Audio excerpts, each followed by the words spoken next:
Mao day ni ang amo ang trail nga among gibalik og ruta tong bukid nga nabuntagan mi. Mauning rutaha katong ni Barial na to nga video. Diri po da ito dapita katong amo na lang ipanghulog ang amo ang mga motor tungod sa kalawom sa dalan. Pagbalik na mog agi perti gyud ang lawma giitsa na lang go sa taga Thailand ng iyang motor. Tanggal ang ikanto. Gitabangan na lang gud og upat ka tawo kay perti yung bugata ning motora. Da, grabe kusgana galing dato eh. Bisik. Ug diri mi ato nakatulog o perti yung tugnawa. Kani nga video ay muragon mig mga basang sisiw ani. Guys, si Kebendoran guys, napildi sa basketball, nag-trail na lang. Oy oy! Di amat kurata na ko ni boy. Hala, nagdala nagpusil si Dato guys. Ug naa dayoy nangayo sa tuang sticker pag abot na to og lipa. Picture na picture. Wow, lupi. Wa gyud ang mga bata ra gyud malingaw ani akong dala. Tara. Isa oh. Pa-shout out ko dal. Tia Jenwit Vlog. Shout out to Jenrick Vlog. Thank you dal ay. Ay, pasaka na dai mi aning gameng dalan paingon sa lipag gikan na mi ani og bagong lipunan. Kani nga trail na mo no, daghan kayo nag-request ani nga among balikon ni nga dalan. Paghunong na to sa unahan, wa na nag-aso-aso na to ang makina. Ni bukal na gurong ininit, ni ungot si Bardok diri kay perting humuka sa yuta. Malubong ng iyang motor. Pag humagbira sa moang kauban, kita na po dayon lubag.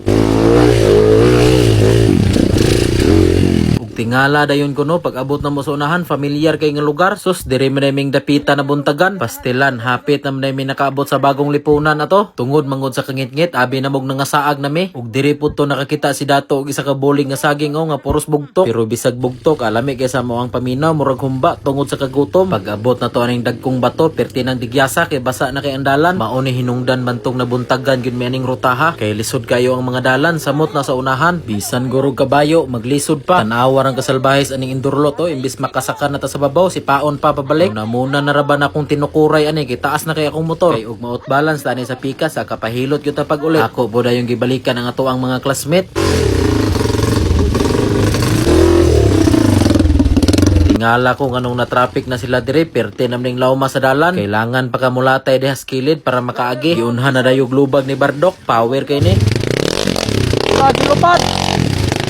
Gisundan po dayon aning purbal, grabe bisik ra man kay sila ha. Indurulot na pod, binisik lang. Partida hilis kayo og ligid, pero mitchilin ang gamit. Si Terence napat na po dayon. Grabe ka mga power, hinay-hinay na dayon tag-abanti pag humanila. Paglatay na ko ani, pertig yung humukas yuta, may gani kini paak ang ligid. Kita na po'y whole shot, patas anay ri kita guardian angel ani kay og mahinaykan tog lubag, lawom ra ba kay ang pangpang sa kilid. Bahada dayon ta aning panas nga bato, habog ra ba kayo? Pastilan og madigyas ang imuhang abanti pagbahada, so karap gyud. Imo yung mapasan ang imuhang motor ug maugbo ka. Diri putong dapita o nga perting dugaya na mo nakahawa. Wa gyud naka-whole shot na mo, puros gyud mi nagbinirahay. Ade ara di gyud ko kalimot aning dalana. Grabeng kalapait na mo atong adlaw. Naabot mi diri alas 7 sa gabi, nakahawa mi aning subidaon alas 10 na. Grabe kalawom sa lapok ato, halos nagud tagatuhod. Sayon ron ta ning rutahan no og imuhang bahadaon sugod bagong liponan paingon lipa. Pero ambot unsay nakaon na mo ato nganong amo ang gisubida. Naapsan pa gyud mig ulan ato. Kita na po dayon lubag. Abi na kog ma-whole shot na nako diri perti namning lawma sa dalan. May gani ginasakar ang abante. Dali na lang ang pagbira.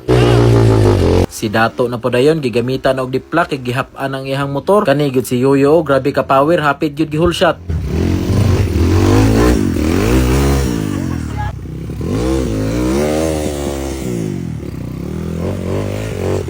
Ang purbalb na po dayon gipakamba na.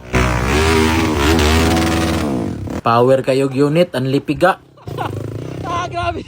Pag humana mo dito, naanapoy na landslide sa unahan. Pag lubag aning Rosie, abi na kong ihang paluparon. Grabe diri kung ibilib aning bataa, sakto yung pugo. Kay og di ka anad atong motora, kuyapan di ka paingon, may lag di ka mo exit. Bugat-bugat yun biyato niya, daghan kayong dalan diri nga bakilid. Hapit na dahil may nakagawas ani sa lasang no. Abot na yun may ani bukid sa lipa. Perting ninduta yun og view, murag yapon og mount dakal-dakal. Pagbahada, pag yun na mo diri, kay sipiat nga dalan ang amuang naagian. Walay sumpay pag abot sa unahan. Pagliko na ko ani, pertim ning lawma, may gani, kinakanaog ko sa motor. Kay og ni padayon og daos-os ang motor og buk gyud paingon. Ako na lang kung gituklod kay di gyud makaya. Sangko magi akong makina oh. Latay na dayon ta aning gamayng dalan. Taas-taas yun nga bahada dire ba, perti pag yung mga tuktuka. Kay ingon gud ko kutong amo ning gibali nga di na kumuotro. Iyaw mo nang wa na may mga panihapon, unya perti na pag yung tugnawa kay nag-ulan pagkakadlaw. Kay ugwa si Dato atong adlaw, ambot lang kag masurbay ba namo ang katugnaw. May gani kay abti kay si Dato nakapangahoy. Nga timing sad kayo kay na-lighter dala nga ako ang kauban. Di gyud to namo umalimtan nga kaagi, adventure kayo. Ug abot na dayta nino katong naay kabayo nga nagbahada. Dali ra kayo namo gibahada, mga 3 ra ka oras kapin. Unya gikapoy pud ko sa kuang unit ani kay wala sa kondisyon. Tandugonon pa gyud ang starter. Pagrangon po di pud moandar og di mo lapas 50 ang imuhang sipa. Bantog ra gahe kayo paandaron kini buto nam day ang head. Pag humana tog tabok atong sapa, last uphill na dayon ni para makaabot na ta sa lipa. Salbahes pa gyud kayo si Indorolot dire, gibanggaan pa gyud ang atuang ligid. Imbes atong gitiming-timing kay naay host, naahat na hinong taglubag. Hapit na noon ta natumba, daghan ra bag tawo nagtan-aw. Ulawan magkataan eh. Salbahes kalot! Wow! Wow! Da tagam, paspas kayong karma. Tagam! Dali ra kayong karma no! Palit dayon mag-sprite kay piti ng uhawa lami kay inom og bugnaw. Gigaan dayon tang Indorolot siyang dinugmok nga fita.